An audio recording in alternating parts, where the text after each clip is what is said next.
So I want to read you chapter 3 of the Quillin Trials, a black fantasy romance. Chapter 3, Cake. It took Denja 1 month to realise that being confined to the forest did not scare me. The day he came to claim me was the worst day of my life. I kicked and screamed for him to let me go. I had ant bites all over my skin from lying on the forest floor and dirt in my hair. "You witch child, you need to be civilized. It was my mistake to think savagery was beyond you," he scorned. I was dragged back to the stables beside the church and forced to bathe. It was just as cold as the stream I'd been using to clean myself, but the climate was always sweltering around midday. It didn't feel like water running down my body. It felt like tears. After that, Dendra did not send me to the forest for punishment. If I had performed particularly well in any of my subjects, he would let me roam the trees as a reward. But it would be a long time before he would adopt that practice. He was not finished with us yet. Being an only child, it took me a while to become accustomed to living with other girls. I compare it to being in a particularly treacherous boarding school.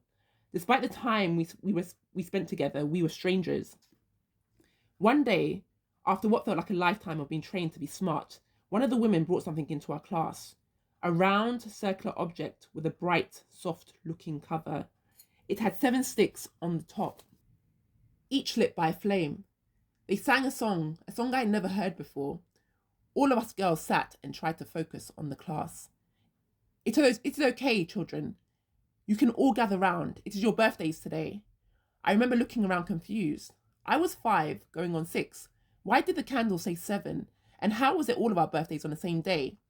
The girls looked excited. They were older, so maybe they knew how these things went. "We will celebrate all of your birthdays together. Your average age is 7. Wish each other a happy birthday," he commanded. We did as instructed. "Now, who would like to make a wish and blow out the candles?" he asked. All the other girls shot up their hands. Not me. I had no idea what he meant by this. "Willow, why don't you blow out the candles?" The girls threw dagger-like stares in my direction. By now, my name was a stranger. A year had passed since I'd heard it. It sounded so odd. I stepped forward, praying that whatever was coming was not painful. The dancing flames skirted around, fanned by the air. I stared, mesmerized. "Make a wish and blow out the candles," Dendra demanded.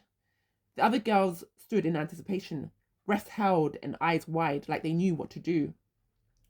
"Blow, like this." Dendra walked to the cake and pouted his lips. I did the same. Nothing. Had I done it right? The other girls were fidgeting like they knew the answers I sought. "Blow air at the flame and put out the fire," Dendra demanded, growing impatient. I walked closer to the cake and tried to blow. My breath came out in a splutter of spit and air. "Can I blow it out?" pleaded one of the other girls. "Be quiet, ugly girl. I want Willow to blow it out." All the girls were looking at me now. They urged me with their eyes. Attempting again to put it out, my breath ran ragged. "If you cannot do it with your breath, then you will do it with your fingers," Dendra threatened. Even at my age, I already knew that touching fire equated to pain and scarring.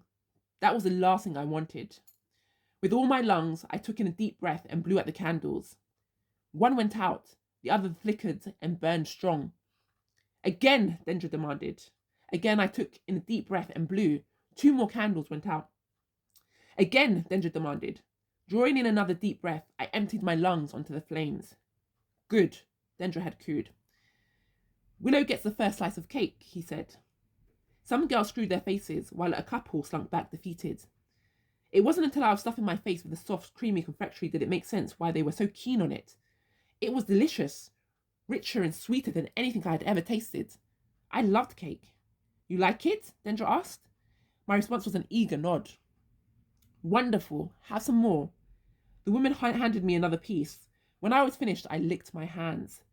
"So you have an affinity for sweet things. Do you want another piece?" Dendra asked. Again, my head nodded eagerly. My body thrummed with enjoyment. I ate another piece. "More?" Dendra asked. This time, my throat hurt from the sweetness. I shook my head. "You will eat more," Dendra demanded. I looked at him confused and shook my head again. This time he slammed his cane down on the floor. "You will eat it all," he commanded hysterically. A reverberation moved through the room. The sense of danger hit us all. Tears sprang to my eyes as I consumed the rest of that sickeningly sweet cake. I wish I had never known of such a thing.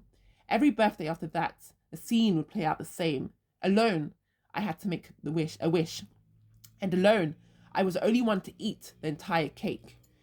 The other girls both loathed me and pitied me. From now on, you will all call me father, do you hear? Dendra had demanded as I felt like I was about to puke. We all nodded our heads. How can a man who claimed to love us treat us so badly? That night I threw up 3 times, and I had such a sugar rush I couldn't sleep. Whatever sweet tooth I might have had died in me that night. Girls, you are at a proficient age. You may now start to learn what I brought you here for. Dendra went silent for a long moment as he walked up and down our line. None of us dared to question him.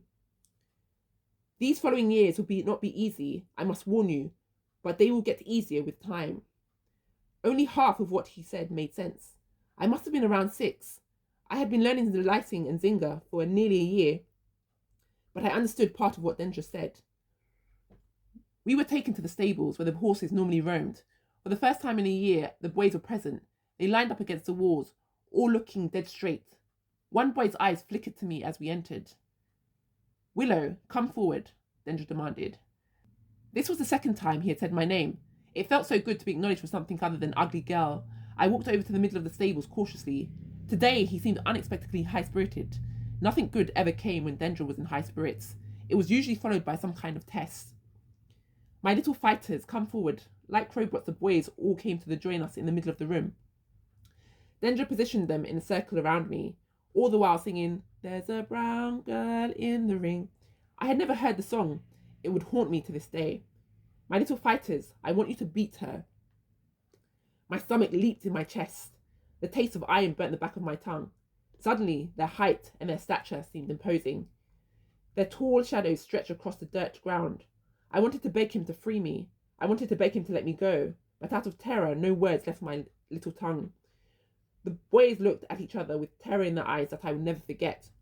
What are you waiting for? Do it now. The first blow came from behind me. I fell forward onto my knees. Grains of dirt dug into my palms. Fight them, Willow, Dendra demanded. I remember the sunlight piercing the shadows, specks of dust dazzling like stars. Oh, how it must feel to be as powerful as the sun, so high in the sky that no one could touch you. The second hit my side, and I cried out in pain. Do not stop, Dendra shouted. What followed still eludes me. They kicked, hit, and punched me. All I remember was the pain. All I remember was Dendra demanding I fight back. All I remember was how the boy with the kind eyes only tapped me when it was his turn. I cried out. I cried to God. I cried to my mother. I even begged Dendra to get them to stop. No one came to help me. No one answered my prayers. It all ended up when I felt my spine break. Then I couldn't remember anything at all. So that's chapter 3. The next chapter is chapter 4, Learning to Fight. Now the book is, so I have made my website, but I'm still working on it and updating it with videos and stuff like that. So you can find the book on my website, which is on my author name, Asasi Ashinari.